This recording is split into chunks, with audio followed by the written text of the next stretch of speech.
श्री कृष्ण गोविंद हरे मुरारे, हे नाथ नारायण वासुदेव।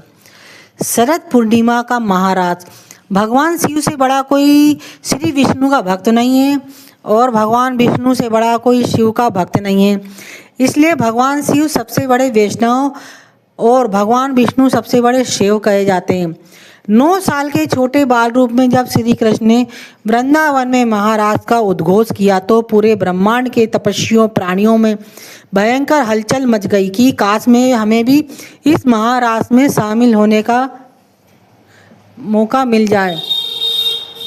दूर दूर से गोपियां, जो कि पूर्व जन्म से एक से बढ़कर एक ऋषि मुनि तपस्वी योगी भक्त थी, महाराज में शामिल होने के लिए आतुरता से दौड़ी चली आई।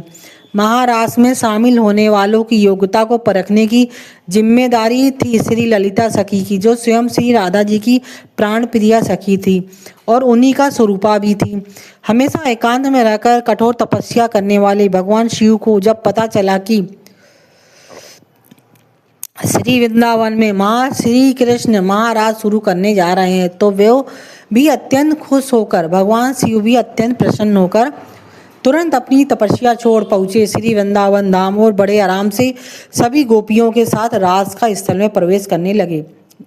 पर द्वार पर ही उन्हें श्री ललिता सखी ने रोक दिया और बोली कि हे महाप्रभु, रास में सम्मिलित होने के लिए स्त्रीत्व जरूरी है। तो भोलेनाथ ने उत्तर में कहा कि ठीक है, तो स्त्री हमें भी बना दो। तब ललिता सखी ने भोलेनाथ को गोपी वेश में श्रृंगार किया और उनके कान में श्री राधा कृष्ण के युगल मंत्र की दीक्षा दी। चूंकि भोलेनाथ के सिर की जटा और दाढ़ी मूछ बड़ी थी, इसलिए ललिता सखी ने उनके सिर पर बड़ा सा घूंघट डाल दिया, जिससे किसी को उनकी दाढ़ी मूछ दिखाई न दे।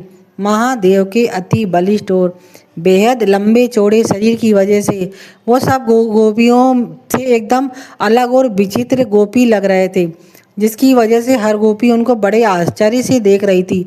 महादेव को लगा कि कहीं श्रीकृष्ण उन्हें पहचान न ले, इसलिए वह सारी गोपियों की भीड़ में सबसे पीछे जाकर खड़े हो गए।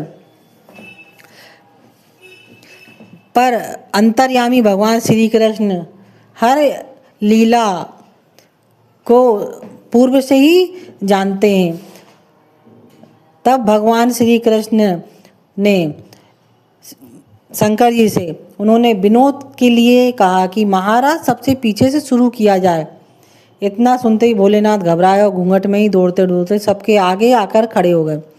पर जैसे ही वो आगे आए वैसे ही श्री कृष्ण ने कहा, अब महाराज सबसे आगे से शुरू किया जाएगा। तब महादेव फिर दौड़कर पीछे पहुंचे तो श्री कृष्ण ने फिर कहा, राज पीछे से शुरू होगा। तब महादेव दौड़कर फिर आगे आए। इस तरह कुछ देर तक चलता रहा और बाकी की सारी करोड़ों गोपियां खाली आश्चर्य को कहा आगे इस तरह खड़े होकर श्री कृष्ण और श्री महादेव के बीच की लीला देख रही थी और ये सोच रही थी कि ये कौन सी गोपी है जो डील डोल से तो भारी भरकम है, पर बार बार गजब शर्मा कर कभी आगे कभी पीछे भाग रही है, तो कभी पीछे और कैसे लग रहा है। श्री कृष्ण भी इसको जानबूझकर हैरान करने के लिए बार बार आगे पीछे का नाम ले रहे हैं। कुछ देर बाद श्री कृष्ण ने कहा कि महाराज सबसे पहले इस चंचल गोपी से शुरू होगा जो स्थिर बैठ ही नहीं रही। और यह कहकर श्री कृष्ण ने भोलेनाथ को कुछ देर बाद जो स्थिर बैठ नहीं रही है और यह कहकर श्री कृष्ण ने भोलेनाथ का घूंघट हटा दिया। आनंद से उद्घोष किया, आ गोपेश्वर महादेव, आपका महारास में स्वागत है। इस महारास में और उसके बाद जो महाउत्सव हुआ कि ऋषि भी हाथ जोड़कर कहते हैं नेति नेति, अर्थात इस महाराज के सुख को शब्दों में उल्लेखित नहीं किया जा सकता।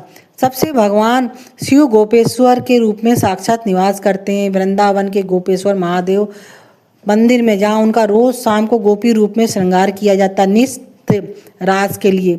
जब भी वृंदावन जाइए श्री गोपेश्वर महादेव का दर्शन अवश्य पाइए। श्री गोपेश्वर महादेव का दर्शन और इनकी कथा चिंतन करने से श्री कृष्ण की भक्ति में प्रगाढ़ता आती है और इस कलयुग में भक्ति ही वो साधन है करने का सबसे आसान तरीका जो इस लोक परलोक में सुख प्रदान करता है। बोलो श्री गोपेश्वर महादेव की जय। श्री शरद पूर्णिमा महा उत्सव की जय। श्री रास बिहारी महाराज बिहारी भगवान श्री जुगल किशोर की जय।